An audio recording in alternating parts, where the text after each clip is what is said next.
super annoying characters that he absolutely hates and wish they just fall down from a cliff for their apeshit crazy personality. Yet at the same time, you just can't help but want to pinch their cheeks because they're adorable. And no, this is not up for discussion. Thank you very much.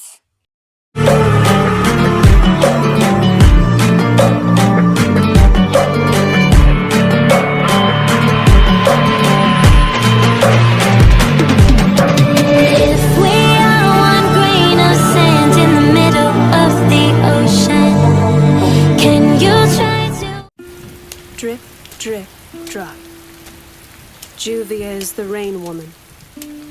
It's always with me. Before starting the discussion on how Mashima fucked up JuViA, I would like to throw a disclaimer out here. Dear viewers, if you like JuViA or JuViA as a ship or character respectively and cannot handle others' opinions on them, then this is not the video for you. This is all my personal opinion and has nothing to do with anyone, so no hate comments. No, actually you're wrong comments are allowed here. So, bye-bye. JuViA Loxer is an ex-Phantom Lord member in current Fairy Tail member. She's pretty good, she's kind of adorable, has cute looks and has cool sort of magic, and she's obviously strong because, our girl used to be one of those lights in Phantom Lord, so she's strong, she's emo, and there's a huge, humongous Tyrannosaurus Rex type of crush on Grateful Buster. Her personality is, she's in love with Grey-sama. She stalks him, uses his face on soap bars, towels, body-hugging pillows, cookies, and many, many more. Like, can you be more of a creep? But I digress. Fairy Tail was my first anime where I knew what the hell people were talking about. Like, English is not my first language, so you can just guess whatever I'm trying to say here. And Grey was sort of my crush at that time, so I kind of liked watching all of Grey's scenes. But now, can we talk about Grey of now? I recently watched a scene that just made me sick and hurt so badly. Like, that scene was Grey was practically going missing JuViA, and JuViA, our lovely emo raincoat girl, got herself sick by sitting in the rain because she was missing her Grey-sama so damn much. Like, can you be any more? This is not a hate video, so I'm just going to stop. I digress. Now, let's start from the start. Our lovely raincoat emo girl is a kiddo with no parents. Mashima does not state what happened to her parents, and it's all very mysterious. But we know she's an orphan and has Rain as a companion, so she's bullied. Classic tragic backstory trope scene.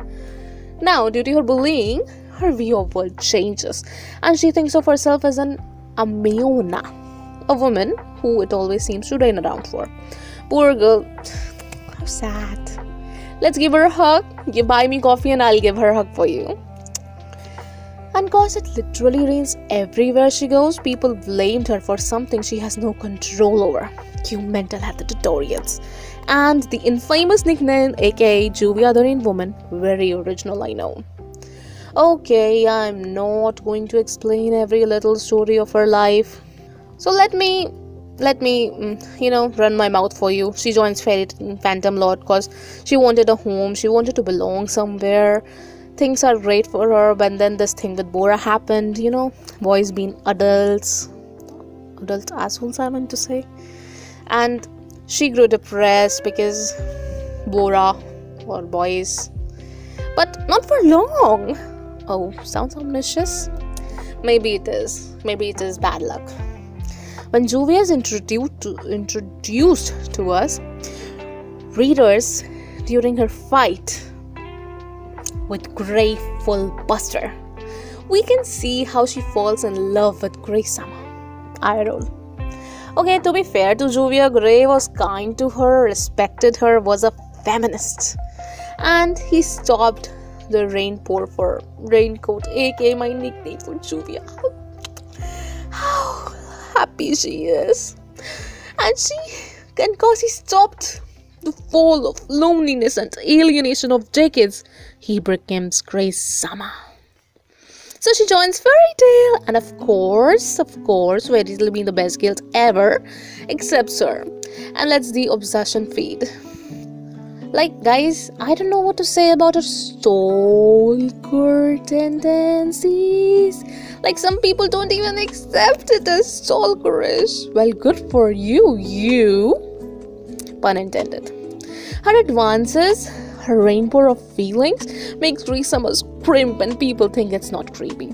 When you're in doubt whether the action is creepy or not, just reverse the genders. Suppose we have a he JuViA who has a freaking habit of following she Grey around, constantly admitting his innermost feelings to she Grey, throwing hands to he Lucy for being a love rival, and having her Grace merchandise made to eat, wash, wear, etc. Like, are you creepified enough or not?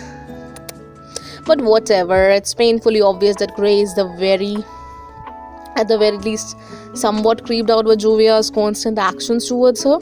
He seems fine with it. He seems fine. He accepts her. He goes on a job with her, and think of her as a nakama, but nakama does not equal lover.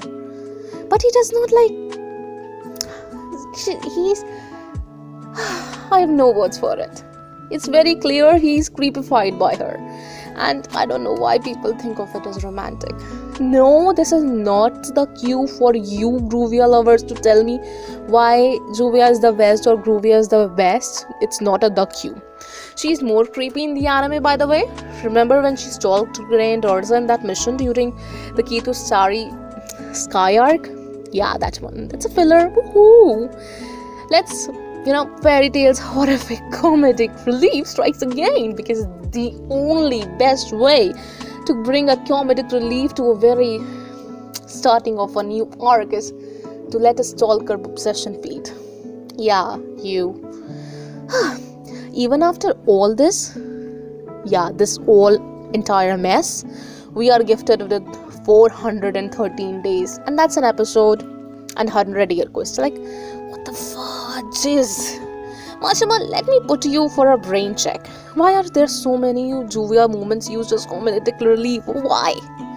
The episode 413 would have been perfect had it not for the ending. Comedic relief again?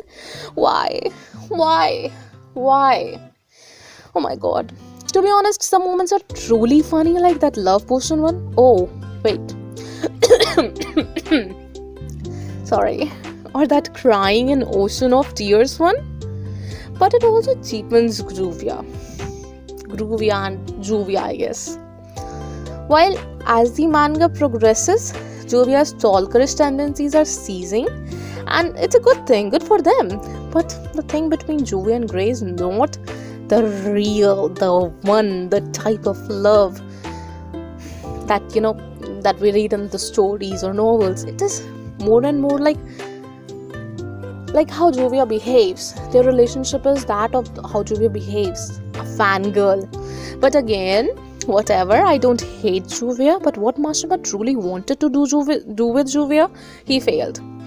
He failed so badly. Like, we have JuViA as a result for that.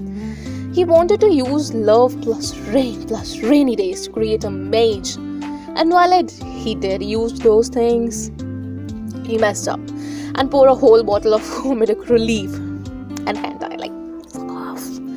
But in the end, I would like to say that JuViA Loxer has so much hidden, unappreciated potential that she can drive her own anime without the use of murderable comedic or tragic boob shots. Okay, guys, and note with a quote from Tumblr.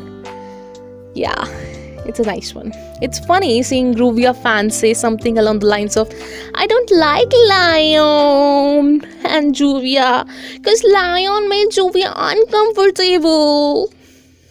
Fight me on Tumblr on this. It's Sakura Notes, by the way. Bye bye.